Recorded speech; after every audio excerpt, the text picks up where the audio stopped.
Open it up first, Joshua. Hi, everybody, and welcome to What's Neat This Week for December 1st, 2018. It's episode 57, and we're happy that you're joining us. Tonight, I have Ken Patterson, as always. I have Mr. and Mrs. Mantia, and we're going to go across the pond and talk to someone really special, so stick around and stay tuned. The What's Neat This Week video podcast is supported by enthusiastic model railroaders just like you. Additional support is provided by Athearn Trains. Check out all their new monthly announcements at athearn.com. And by Bachman Trains. Now that's the way to run a railroad. Check out their website at bachmantrains.com. Further support is provided by the NCE Corporation, the power of DCC. Visit their website at ncedcc.com. And thank you for supporting the What's Neat This Week podcast.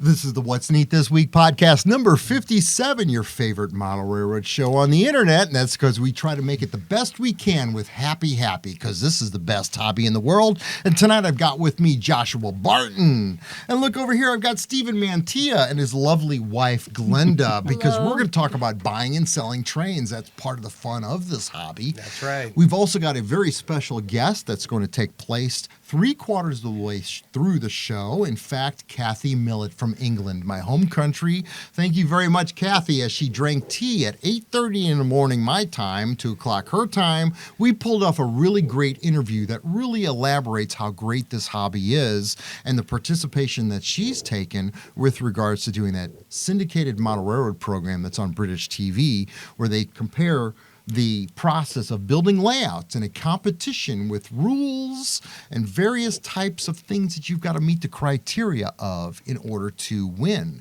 And it was a fantastic show, and I'm glad to report that they've got a second season lined up. All right. Because the first season was such a success. It has absolutely been displayed in train hobby shop visits and train show attendance. They are showing in England right now a 15% increase across the board of people interested in this hobby, which is exactly what we need to do in order to promote the hobby. And it's wonderful that they brought the mainstream TV programming on board to do that. We're going to do that in this country. We're working on it. We've got the in ties. We're working on the contacts to put something like this together. But if I don't put it together, it's going to happen anyway, because the English syndicate has got it set up where they're ready to go for Australia, Japan, Germany, and multiple other countries to produce this type of quality programming that shares the experiences of this best hobby in the world. I know that I'd watch it. I know it, Joshua. Tell me what's going on with the What's Neat This Week website. So the website is up. We have the Facebook page. Come check us out, What's Neat This Week on Facebook.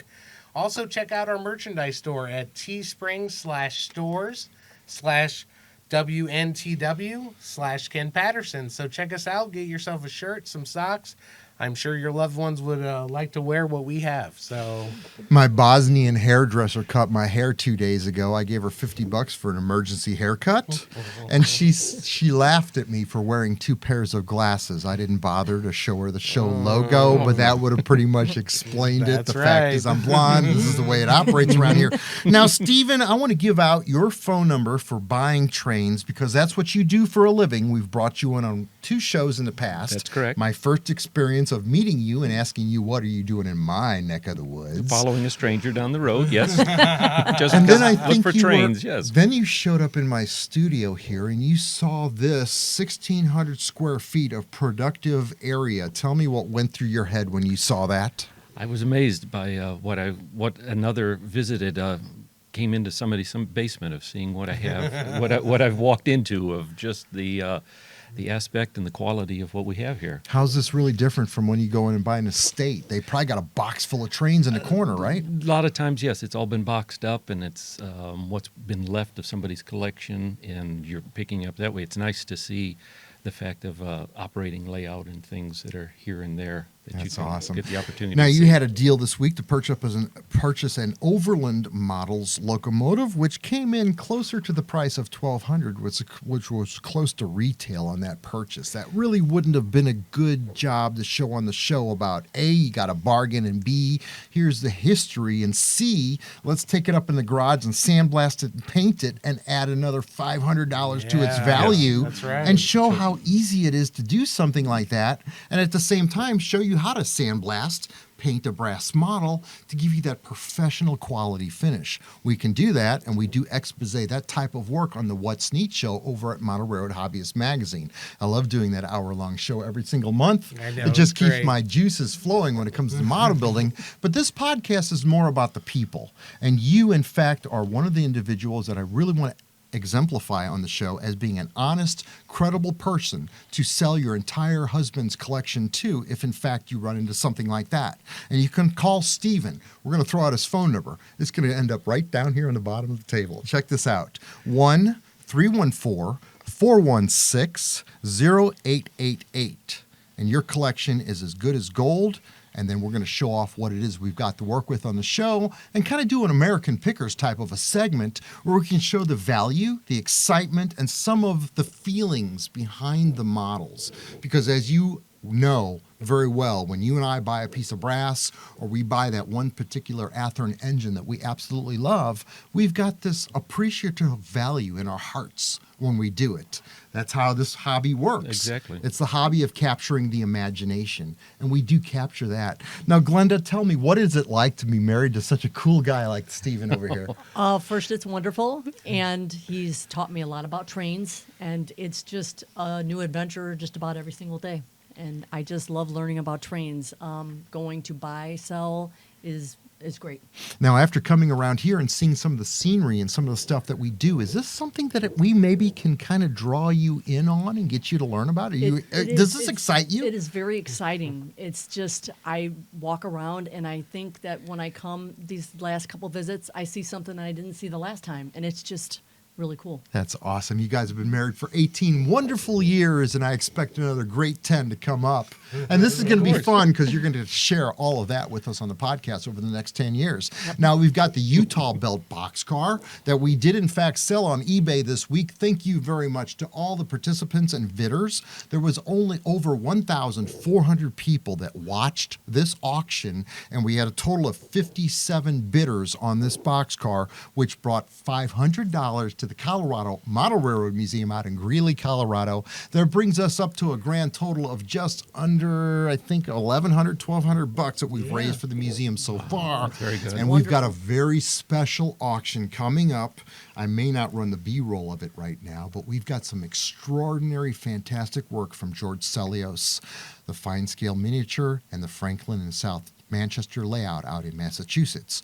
George has never given away any of his freight cars ever before, nor has he ever made one for anybody in the public. But he's made one specifically for us, for the What's Neat This Week podcast, which we will exemplify on the show. We will put that on eBay again for another auction. And this one, guys, this is going to be something special because this has never been done before. We've got videotape of George decaling, weathering, and working with this freight car, and also running the freight car on his layout. So you don't really need a letter of credibility from me when you purchase it. This one is out there for the public to see, one of the one and onlys. And it's just George's way of helping us promote the best hobby in the world through that museum out there in Greeley, that wonderful 5,500 square foot layout, and there's a lot of other special surprises coming up with the expansion on that. I'm working with Rand Hood very closely, and in fact, I'm going to build the museum over here on the layout on that open space that we just built.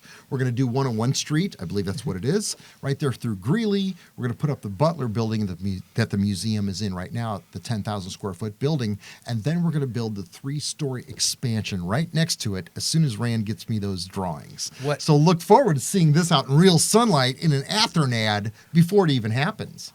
What Ken Very didn't tell you impressive. is that he's going to let us put a double track main line in his entire basement for that. So Austin and I are very excited about that part. Did I say that? I'm pretty sure I have it right here on my phone. So I love you, Joshua. so. Tell me again, did we cover the website? What's going on with we that? sure did. And you guys need to go out there, buy some socks, buy some shirts. I just got a hoodie that I'll bring in next week, and I'll show you guys. It's primo stuff. So the check next it out. time we go to a train show, we can see all the guys out there wearing the What's Neat This Week shirts. It'd be kind of cool. And definitely coming up in 2019, we've got that NMRA National that I'm going to be at. Yep. And then we are setting up our own booth at the 2020 show here in St. Louis. Expect us to have a great presence at that show. I look forward to that. And it's just 10 minutes away, guys. It's around the corner. So with that, what else do we have to cover up here before we go to our special segment with Kathy Millett?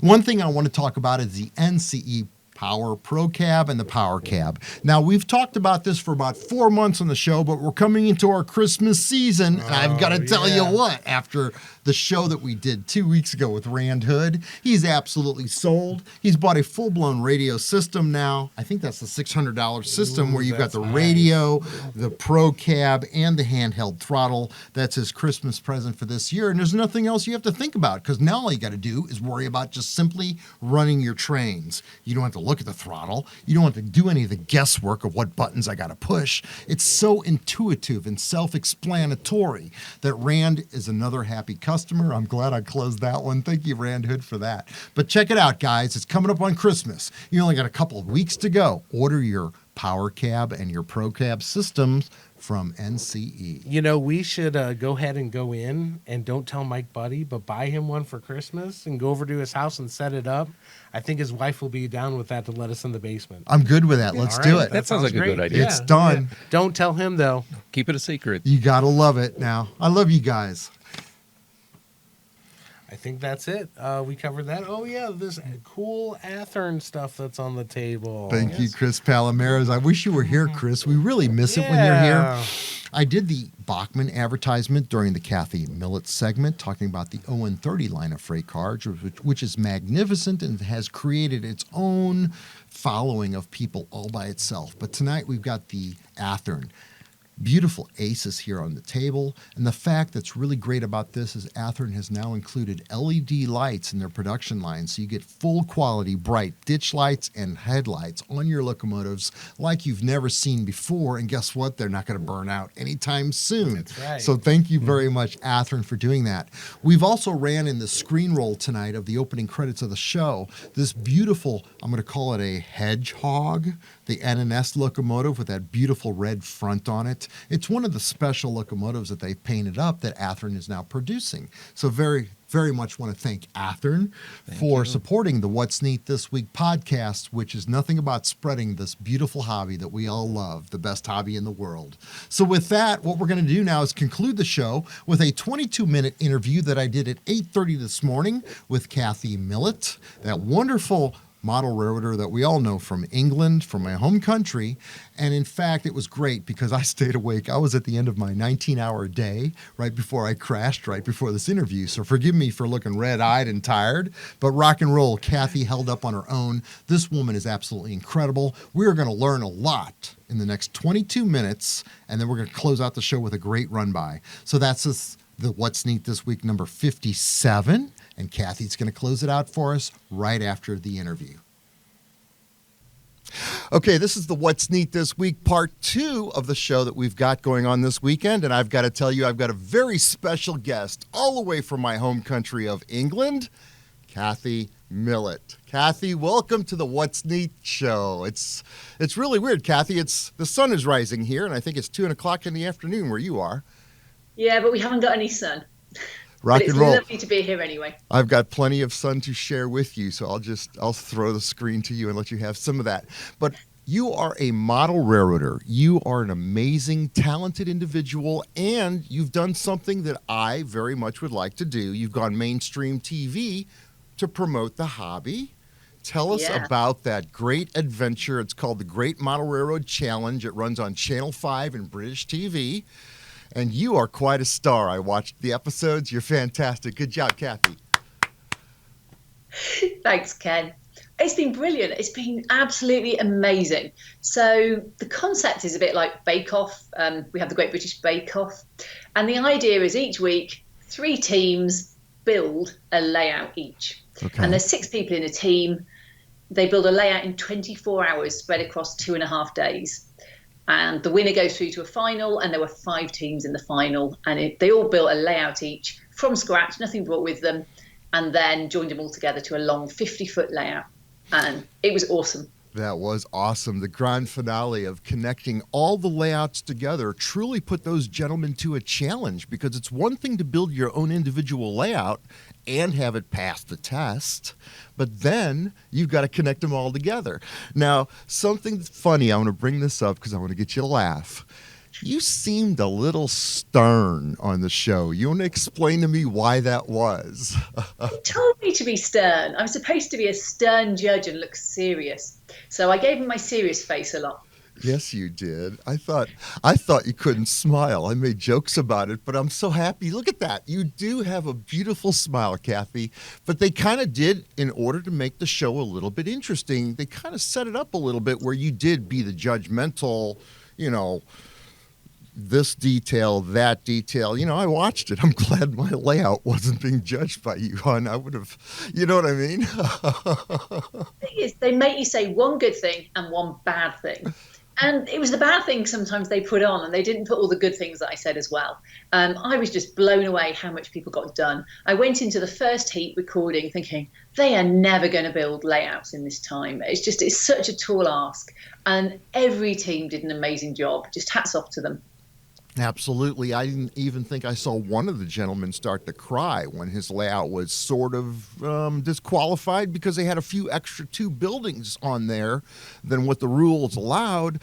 But I'll tell you what, they played that. They pointed the camera right at those tears. I think they used a 60 millimeter macro lens to make sure they caught the shot. But it made for great drama. But I think he was actually, knowing Barry, he was just so emotional about how good it looked. He was so proud of what he had done in that time. And I think they were almost tears of joy rather than anything else. I agree with you. You so are well all over that. You picked up on that. Exactly what I saw, too. The gentleman was so proud of his work that no matter what the rules were, we were going to go with it just the way it was. And you know what? It looked fantastic. Now, I would like to bring something like that to this country, to the United States, to my other homeland here. And I think we've got a good chance of doing it. I think between a cast that we would come up with from the editors of the various magazines. I mean, could you see Cynthia Priest? You saw Dr. Cynthia Priest, Steven's wonderful wife, on the show just about a month ago. And how fantastic that would be to have her, the gentleman from Kalmbach on board, Steven on board, Joe Fugate from Model Road Hobbyists. We've got a great cast. Plus, I personally would like to see myself and Michelle Kempema both working as, the people that would actually produce the show, create the show, and come up with laughter and fun all at the same time. I think we could do that in this country. I don't know what's going to happen yet, but we're pursuing it because you've shown us the path. You've shown us a better way and a good way to promote this hobby overall to a national audience. And it has worked. So a lot of modelers went, it's just entertainment. There isn't enough modeling in it. But what happened is a lot of people who didn't model, children, people who perhaps were spouses or the halves of modelers, they really enjoyed it. And it was on prime time, 8 o'clock on a Friday night on a terrestrial TV channel. I mean, that is mainstream. You don't get much higher than that in the UK. And loads of people watched it. And as a result, shops have got more people going in buying train sets, families going in saying we want to model it, do a layout together. You've got all the local shows, the big model railway exhibitions. The latest one this weekend had a 10% increase in numbers.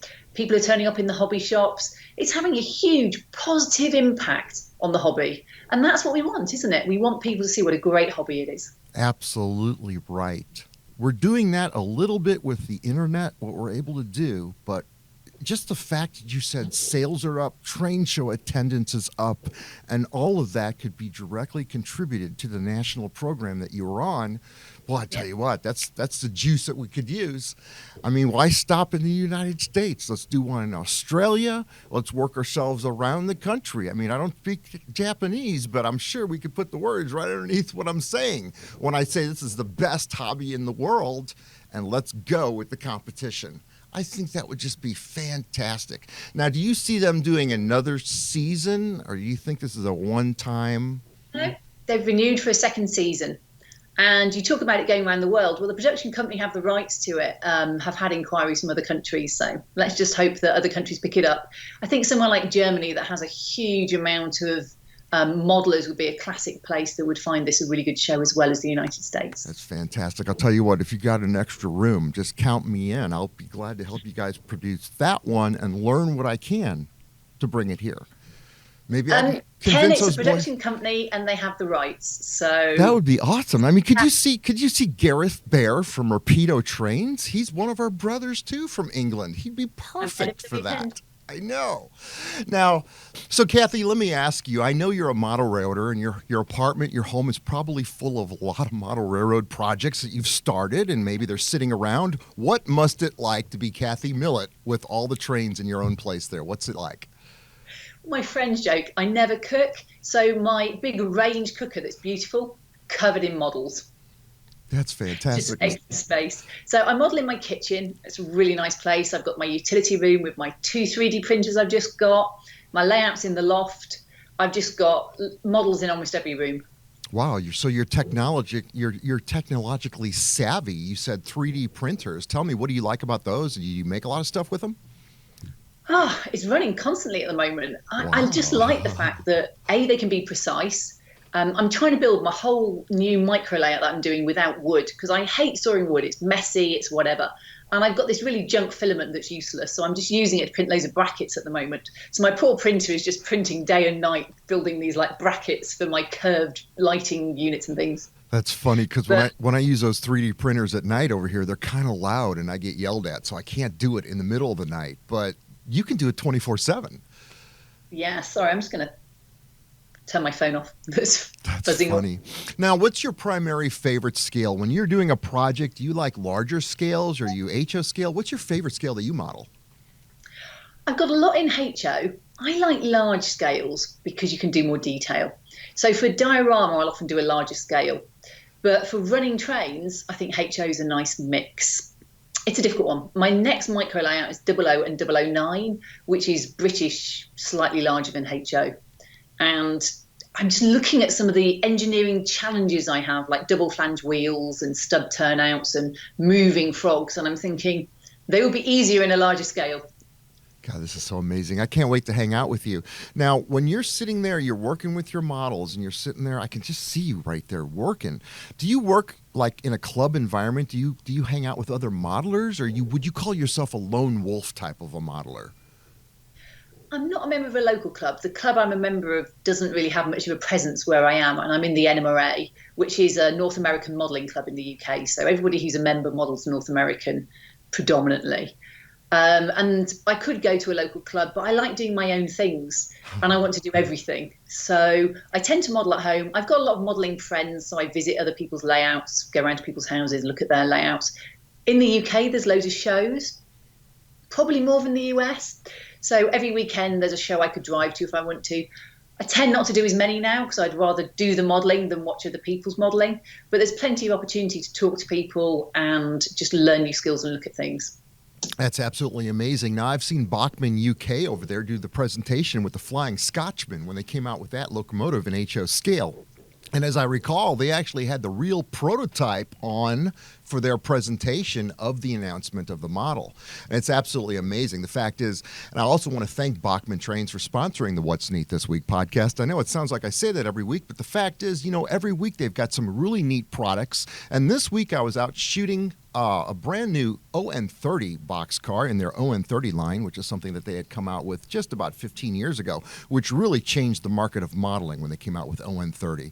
And today we've got this beautiful yellow boxcar. I was shooting it outside, doing an outdoor shoot with Joshua, and it was amazing. It didn't take us long. A few pine trees, a couple of mountains, and we had a nice body reflection shot.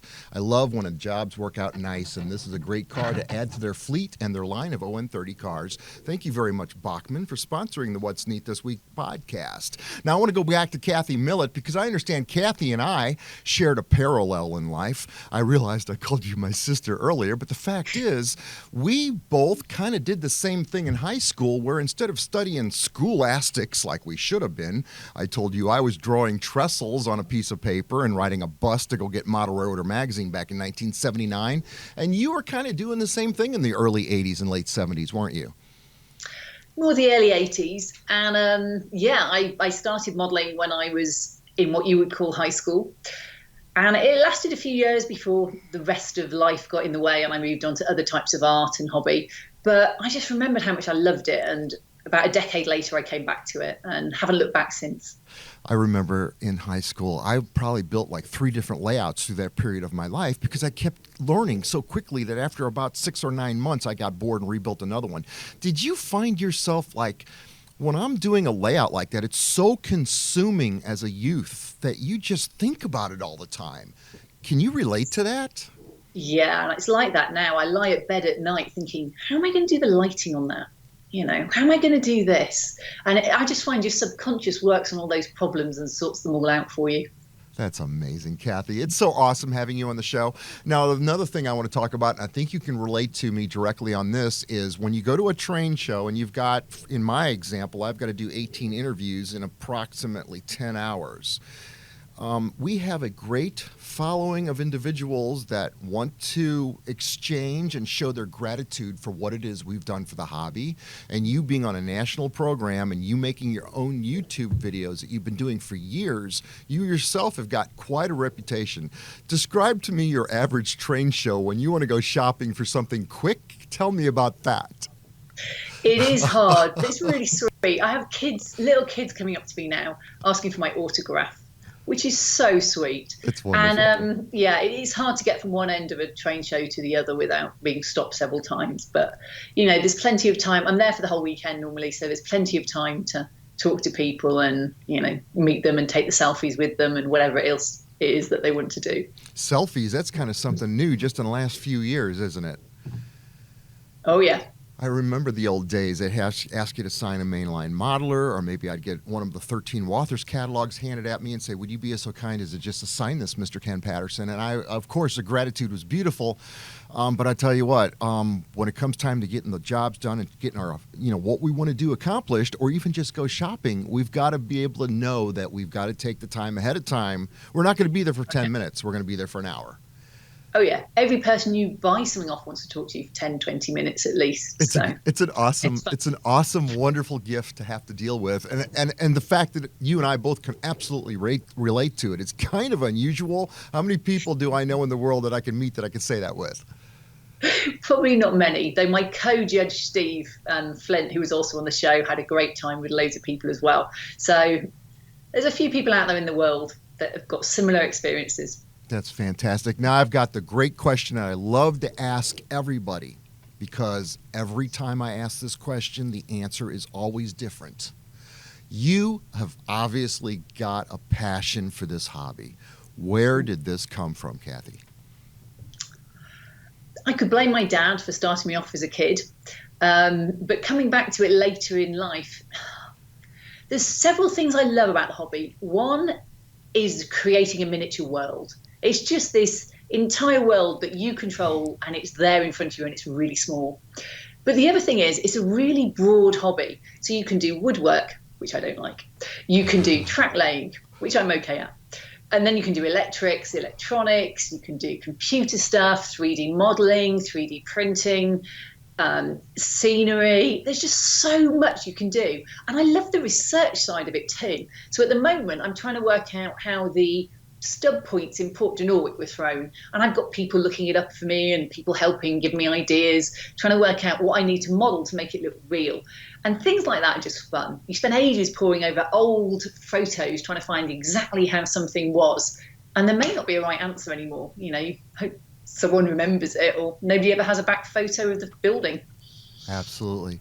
Now, I would say that there's a lot of people that contact me on the internet and they're like, where is the youth? The hobby's old. The hobby's dying. All the guys that you see at a train show and the women, they're all in their 60s and 70s.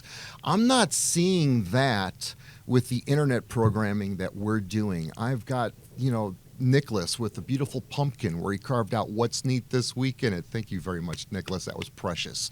And also, I see so many young people coming out of the woodwork. Do you find that on your end, or do you find it's an older demographic over there in the UK?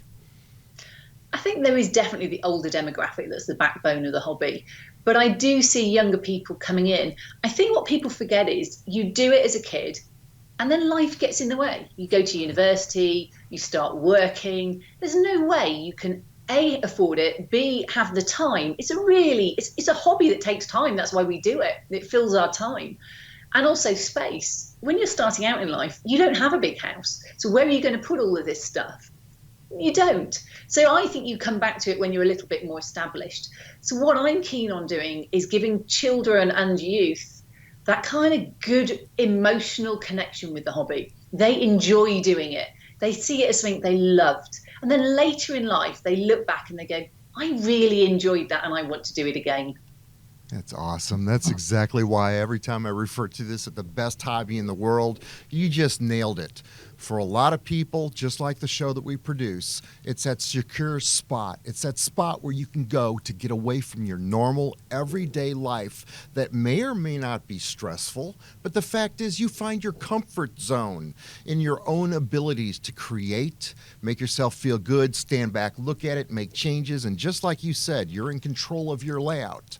This is your real estate where you dominate the empire, and we all love to do that, right? Yeah. This is awesome, Kathy. Listen, I want to thank you so much for taking the time to be on the What's Neat This Week podcast. This is something that we've started here just in the last year and a half in this country in order to promote the hobby and just make everything kumbaya, because that's just how good it is every day around here. And we want to share it with the multitude of viewers that we've got just to, make everything good for everybody. And that's why we call this a happy, happy show. I've toned that down a little bit, but the fact is, this is the best hobby in the world. There's no better place that you can go to do your own work and meet great people like yourself and my podcast crew that's not with me at 8 o'clock right now this morning. I know, I'm all alone. No dedication, have they? You're awesome. Now, if you could ask me any question you ever wanted to, what would you ask me? If you were starting out now, what advice would you give your younger self? If I could get my son started in trains right now, what would I tell him? That's what I just heard. Oh my God, that is a good question. Holy cow, here I just asked you to do something and I'm not prepared. I would say start out with a module. And I've made reference to that before, but start out with a 6-foot or 8-foot manageable space where you can create, again, that environment that you feel secure in and you want to model with and recreate maybe an actual location. See, you're asking me a question. When I was a kid, we didn't have Google Earth. We didn't have the ability to look at a computer screen and actually visualize what a prototype location was. So throwing that into the equation, I would probably take a digital slide projector, cast one of my favorite rail fanning spots onto the foam, and then trace it, draw it, just like I would be building a BNSF model for quartz. So accurate, so easy, so simple, so manageable. And I'd probably start a modular club like what I did with the Midwest Valley Modelers Layout about 15 years ago in this country. We did start that modular club, and we did about 35 or 40 train shows with it. And it was a great learning experience for us as club members and for the public as well to see what a first-class layout could look like. So, Rock and Roll, you asked me one, and I just think I gave you the answer. Was that? That is a great answer. And as I've got older, I've in some ways done smaller layouts because I can try something different, like I'm doing snow and ice at the moment. And I'm not committing myself to a 20-year span to build the thing. I can get it done in a year or less. And it feels that I've then achieved something. The problem with my big loft layout is it's too big, so it's a little bit daunting. So when I go up there, it's like, oh, what shall I do now? There's just so much to do. So I'm definitely a big fan of smaller layouts. But then in the UK, a lot of our layouts are smaller, so it's a little bit more normal. Sounds like I need to get a passport and come over there and hang out with you. Let's do some videos together. Let's have a little bit of fun and promote the hobby together. I think that would be great. Plus, I want to high five with you. Thank you Excellent. very much, Kathy, for being on the What's Neat This Week podcast. Once again, we're coming up on our time. And I think at this point, you know what? I'm going to let you close out the show and tell us to go run some trains, Kathy. Guys, we shouldn't say guys because there may be gals. I know, I get in trouble with that all the time. Thank you for, we need to do this more often. Guys and gals, go run some trains. Rock and roll, guys. Thank you.